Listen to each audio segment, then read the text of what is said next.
Welkom terug by die groot ontbyt. Die menslike hulpbron spesialis Reinhard Roots kuier vanmôre by ons. Ons praat 'n bietjie oor beroepsopleiding en die sleutel tot werksgereedheid. Ja, en dalk so 'n bietjie kan 'n mens raak aan die Suid-Afrikaanse situasie as dit kom by werkloosheid sommer ook. Goeiemôre Reinhard.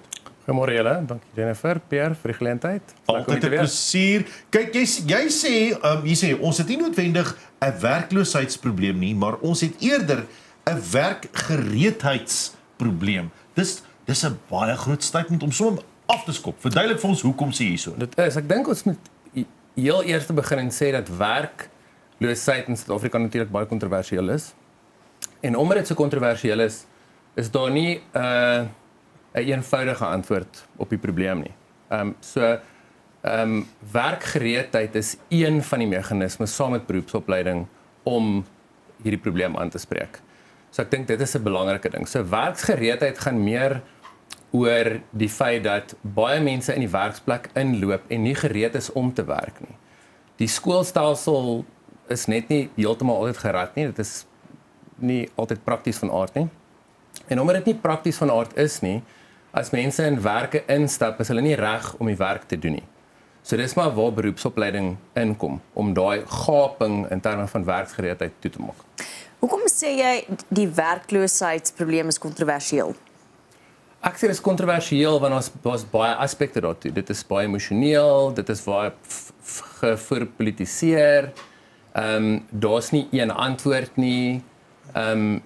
En as 'n mens dit kan aanspreek, dan is daar 'n groot kans dat ons baie van die probleme waarmee ons huidigelik sit tamelik vinnig kan oplos. So ek dink dis waarom dit kontroversieel is, want ons het nog nie regtig 'n oplossing gekry nie. Beroepsopleiding. Hoe om die werk te doen. Dis basies waarop dit neerkom, nie waar nie. Ja, so beroepsopleiding is praktiese werksleer. Dit is maar die eenvoudigste manier waarop jy dit kan stel. So in plaas van dat jy net heeltyd boeke uitleer, kry jy ervaring en ondervinding in 'n werksomgewing. Dit is wat beroepsopleiding maar behels. So jy kry al die beste van twee wêrelde amper. Ervaring en opleiding. En 'n belangrike ding is jy leer om werk prakties te kan doen. So in 'n ander woorde, jy word funksioneel. Jy word waardevol vir 'n werkgewer. Jy word waardevol vir die ekonomie. Sal dit dan behels tegniese colleges en dis meer tegniese hoërskole. Kyk 'n mens na spesifiek na meer van sulke instansies? Dit kan wees, maar dit is nie net dit nie. So daar's baie private opleidingsinstitute en maatskappye daar buite wat dieselfde bied. Jy kry tegniese opleiding wat baie tegnies is, soos vaardigheidsopleiding.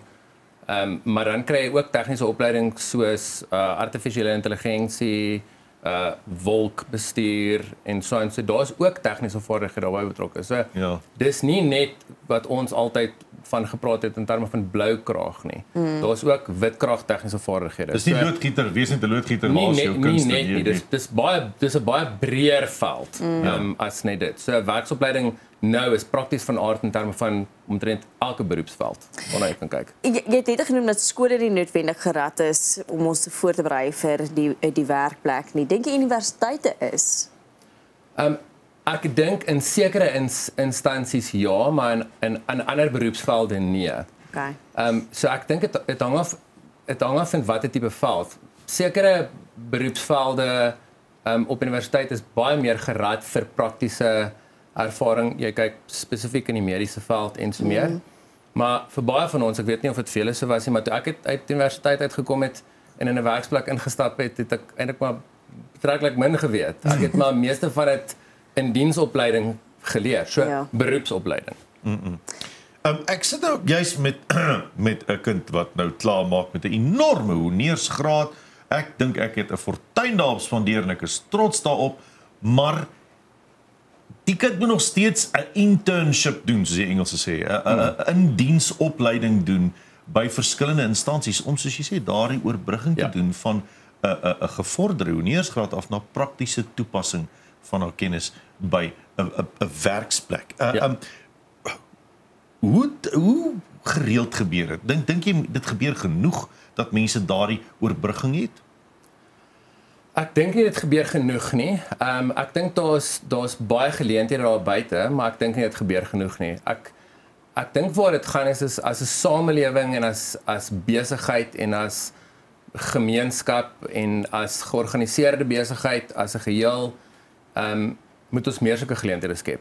Daar's nie genoeg sulke geleenthede nie. Want is tog ten bate van besigheid self. Absoluut. Dit is absoluut ten bate. Daar's 'n reeks voordele. So voordele onder andere is belastingkortings 12H. Vir die wat dit relevant is, daar's BBBE punte beskikbaar vir sekere mense.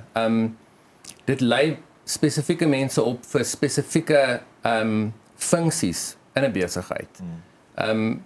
So daar's eintlik 'n legio voordele. En dan 'n baie belangrike ding is as jy bou lojaliteit in 'n werksmag. Jy bou baie minder werwingsprobleme vir jouself want ek neem jou van kindsbeen af so te sê in 'n besigheid in. Maak jou groot soos ek wil hê jy moet werk, ja. Presies. So in ander woorde funksioneel en jy verstaan die besigheid binne en buite. So dit is die voordeel daarvan, maar verseker nie genoeg nie. Dink jy 'n beroepsopleiding kan armoede en ongelykheid in Suid-Afrika verminder? Ek dink dit kan verseker. Want beroepsopleiding is prakties van aard. In ander woorde, as jy klaar is met 'n beroepsopleidingsprogram, het jy dadelik vaardighede. Wat beteken ek kan daai vaardighede in die ekonomie aanwend? Ek kan geld maak en as ek geld maak, kan ek bydra tot die ekonomie. Wat beteken ek kan armoede opslaan? So dit is verseker iets wat armoede kan verminder. Ek wil eintlik selfs so ver gaan as om te sê as ons meer beroeps- en diensopleiding doen, kan ons dit drasties verminder. Want ons gee mense daai geleentheid. En dan die menslike aspek daarvan is dis menswaardig. Om te kan bydra tot 'n ekonomie en tot 'n besigheid en tot samelewing, want ek het iets wat waarde toevoegend is tot myself, want ek voel ek het 'n plek in die samelewing, maar belangriker as dit is ek het 'n plek in die ekonomie, wat beteken ek kan na myself kyk. Ek is bemagtig. Ja.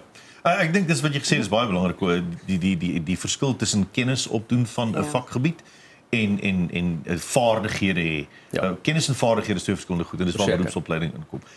Maar nou is daar mense wat byvoorbeeld sê kyk ek het in my lewe lank ek het kennis oor alles, maar ek kan enige job doen, maar hierdie ene spesifiek het 'n manier van 'n ietsie hier.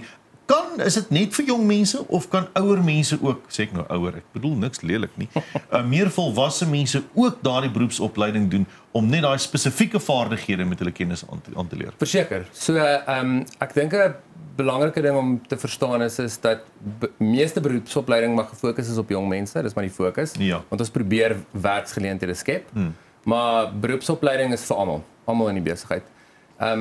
Veral as jy kyk na nuwe vaardighede wat ons almal moet begin aanleer, artifisiële intelligensie, prosesautomatisering, dis meer, is beroepsopleiding een van die beste maniere om dit te doen. Veral die wêreld is besig om teen 'n ongelooflike tempo te verander. Besigheid word baie anders te gedoen as wat dit 20 jaar terug gedoen is.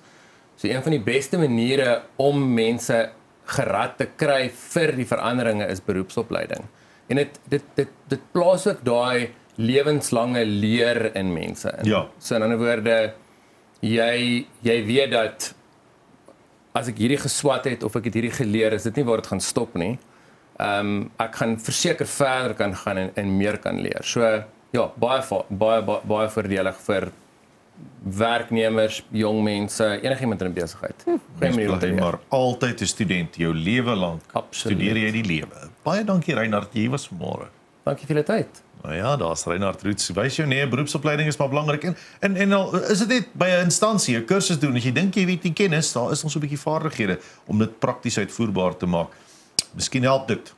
Ja, 'n bietjie help. Nee, ons is terug om net advertensiebreek. Dan is ons in die kombuis met Susan Crozier en sy het klaar my hart gesteel want daar staan 'n blik kondensmelk.